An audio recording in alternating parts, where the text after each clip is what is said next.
Hello. Here we are at the end of the year of 1997, and we're still making cookies. These are Christmas cookies that we make practically every year. So,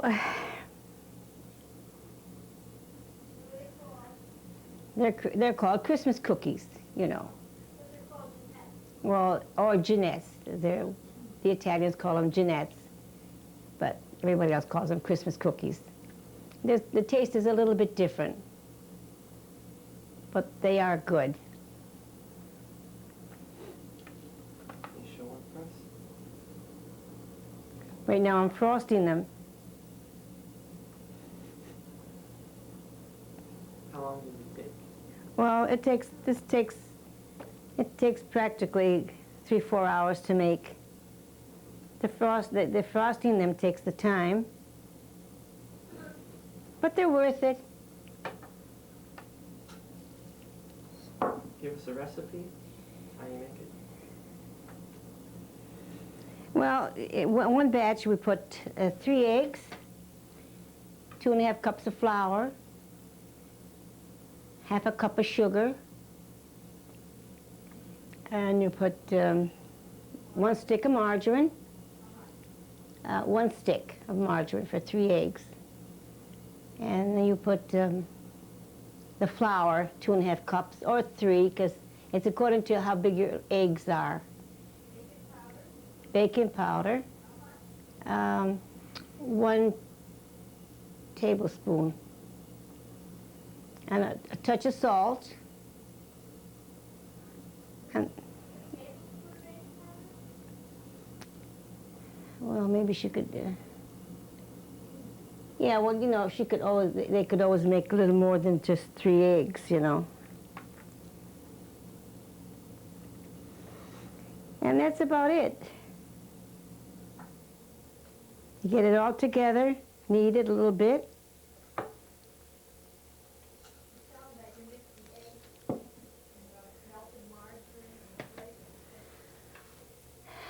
Yeah. All right. First of all, you take your 3 eggs and beat them up. Then you put your margarine in it. Then you put your seasoning in it, whatever flavoring, I mean, you want to put in it. And you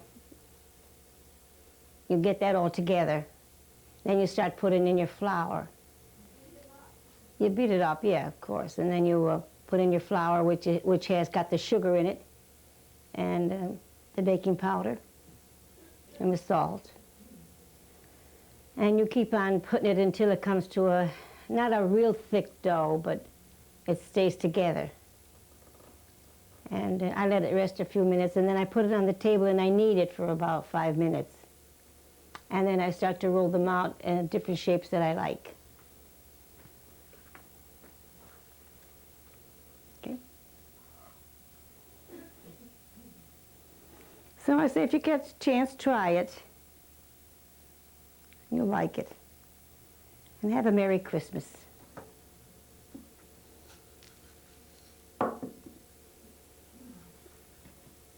Where'd you get this recipe from past generations? Oh, yes. Say it. We've always had this in the house.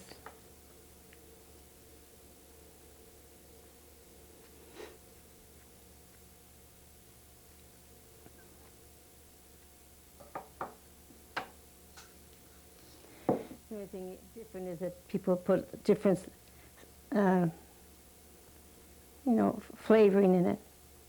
Mm-hmm. Some like anise, some like vanilla, some like...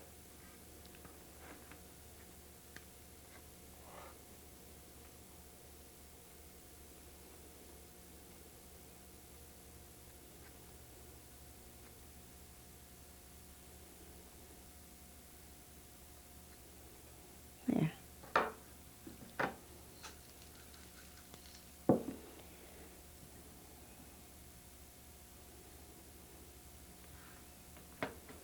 They look nice. Mm-hmm.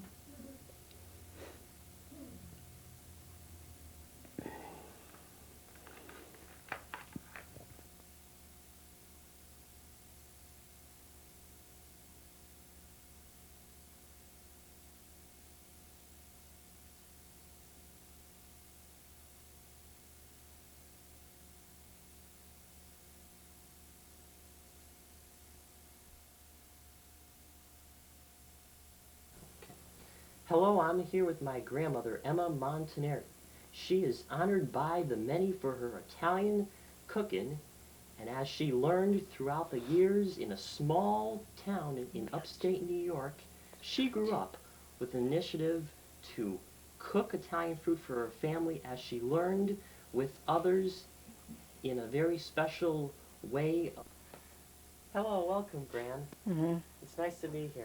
It's nice. Well, to start off, how did you feel a part of the town that you grew up in, the village of Waterford, New York? Could you explain on that? Well, I can say it was nice. It was nice because everybody came. Everybody was from other parts of the country, and we all learned from one another. Yeah. That was nice. Of course, it was an industrial town, and we had the canal right behind us, and a lot of boats and yachts come through, but mostly boats, and everything was carried by waterways. So, and it was a nice, clean town, and it was just like one great, big, happy family. Everybody knew one another, and we would help one another when there was need. And the factories were making shirts. You probably ever heard of Clout and Peabody? They made good shirts. Let me just. And this town, this village, it was the Hudson met the Mohawk, right? And, Hudson met the and yes. the Erie Canal is at this point going all the way up to Right. But as The other Pauline, would go west. Yeah. But not to mention, I mean, you growing up, you know, having 3 sisters and a brother, you know, it was hard because those times are hard. Right, we had to work. But when you grew up, you learned from your mother cooking, homemade Right. Italian style cooking. That's right. Could you elaborate on that for a minute? How did you see her? Did you one day wake up and say, "Oh, I know how to make homemade macaroni"? Well, it wasn't that easy, really. I was too short, and my father had to make a little stool for me so that I could reach the table. And my mother taught me there, so I was really making that stuff at a very young age. So, and then the Lord, and other dishes that she taught me how to do, you know, and which were a lot of restaurants are showing them now. There were a lot of these soups that we made, and so now they're making it again. They're offering it at restaurants. So, of course, we had to pinch pennies, and we used to have to make everything that we could ourselves. But you enjoyed it. So we enjoyed it, yes. And it was, we were all happy. Now, later on in life, you and your sister, as a matter of fact, your sister, which is my great aunt Pauline Campoli, she started her own restaurant called the Spaghetti House. That's right. And you helped It was her busy, during yeah, that time. a lot of work. Who were the customers there? Totally, the boatmen used to come up. And of course, the ones around the area there, they used to come into, certainly, they used to come in, with, like I say, with buckets, and they would ask maybe enough for 2 or 3 servings. And she would do that, and they would go home where they are, and they would have their supper or dinner, whatever. And so it was nice, and she had other things that she was cooking, and you could come over and you could order several portions, you know, and take it home and have your dinner. Now, It was a lot of work, though, to it. A lot of work to restaurants. you're playing a big role in the part of the restaurant, waiting on tables, Yes. serving, and as a matter of fact, behind the scenes, cooking, making the preparation, helping. That's right. Aunt Pauline do this. Certainly did, because she during the couldn't job. do it alone. Did Too you much. have to wake up early in the morning during this whole time? Sadly to say, yes. Sometimes she got me up at 6 o'clock. We'd go down and clean the floors. When would you prepare to? When would you guys prepare the macaroni? The night before, or like in the weekend? Early morning, we'd get it started. And then during when we had the time during we had a break during the morning, we would finish it. and we'd have it all ready for evening. Sometimes they used to come noontime. Did you learn anything? What were you saying? Did you learn anything in that part? You know, in the restaurant. You know, during those years. Well, not really, because we already knew what she was going to cook. We already knew it. We already knew. That's true. She didn't have to tell me how to make macaroni or make, cooked meat. We all know that. Yeah, but you were telling me before how later on when you decided to leave the restaurant, but like around the years when you decided to, well, let's take a break, let's stop, working here. They added another. They made steak or something. They added steak. Yeah, well then they had, yes, beautiful steaks. She used to have porterhouse steaks. And she'd give you everything with it, salad and everything goes with the potatoes and so on, And they were beautiful steaks, boy. But as the price was so reasonable that nobody could refuse it. But as an industrialized, the oldest incorporated village in the United States, as a matter of fact, this was a very noted restaurant. Oh yes, they were noted for her spaghetti and spaghetti sauce. It was very good. They used to come from all over to get her. And you know what? This village, Waterford, New York, is like a centerpiece. You're surrounded by water. Surrounded, and the boatmen just going through, and it was like they would anchor them, boats and. But this was a place to stop by and to pick up. That's right. Wonderful homemade macaroni. Well, you know and what? everything, yeah. We could talk on for more and more of the stories. True, yeah. Long ago, and you growing up. Mm-hmm. And it's interesting, as a matter of fact, because you just take a little piece of these years and you elaborate on it, and much interesting facts goes with those years, and especially when we think about when you grew up. It's great. Well, thank you very much. We enjoyed it. Yes. Have anything else to say? Mm-mm.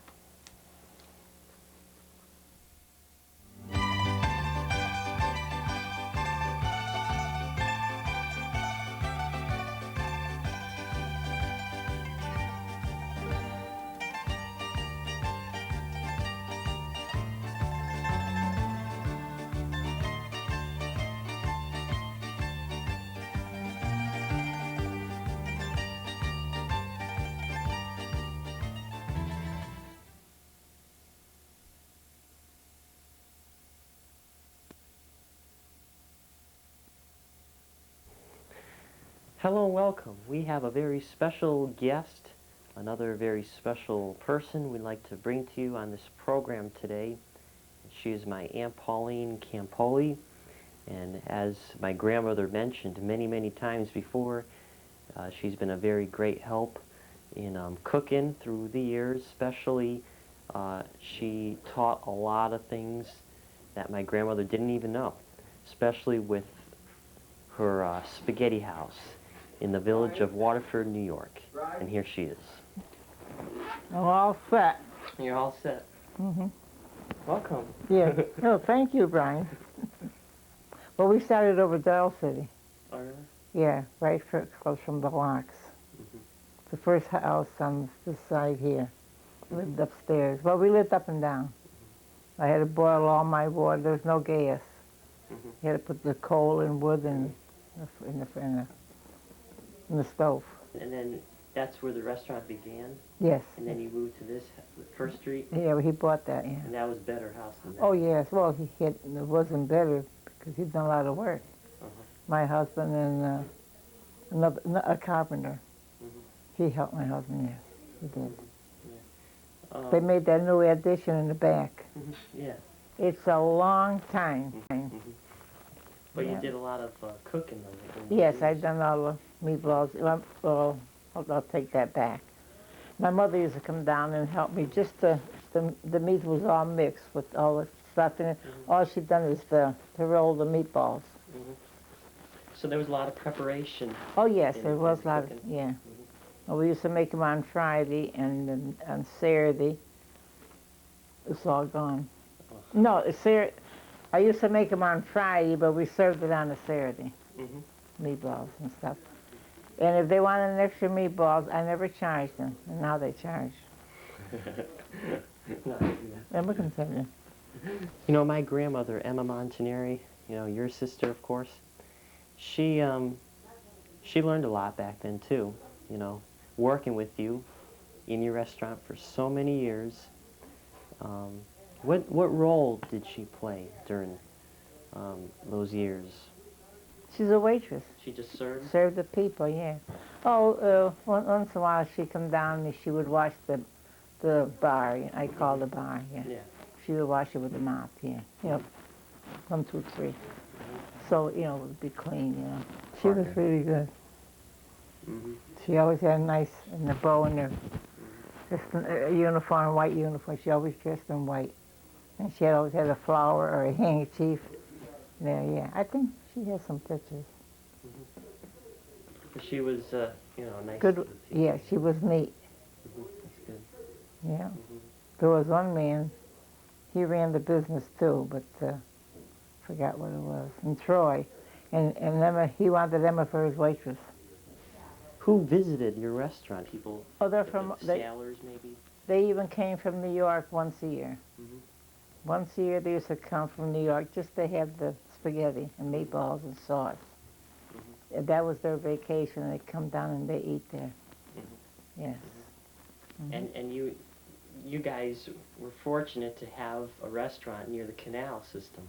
Oh yeah, they walk down and look at the river, go across, and look at the locks way over in Dale City. But we very seldom went up to the, because we lived there for quite a few years. We lived there. Well, we worked in Lawson's, and this on the, from Lawson's shop, and our house was, Mrs. Drumbetti was first, and we were in next. Yeah. She was nice, too. Very nice neighbor. Well, they're all nice people. Didn't have to be afraid of the boatmans, or no, some of them had their wives with them when they travel. Not too many kids with them, though. Some of them had. You know, they used to go brushing and buy the meat, and they had to walk down. They had quite a few people that had the restaurant, not restaurant, but stores to buy food in, yeah. Yeah, explain for us those times, you know, even though they were hard years during the Depression, that restaurant brought life to the village of Waterford, New York, and the people that visited through there, the workers, the sailors going through the canal system, the Erie Canal, the people that used to stop by and into your restaurant. It did bring life during those years, you know? There was more drinking, and they go uptown, they get the stuff, and then they cook on the boats. No, it wasn't food. It wasn't drinking the shot and the beer. And some of them wanted an egg, and they put the egg in the beer. Egg in the beer. Yeah, I made money. I think I used to charge them 5 cents for an egg. Oh, they come at the bar, and they were very nice.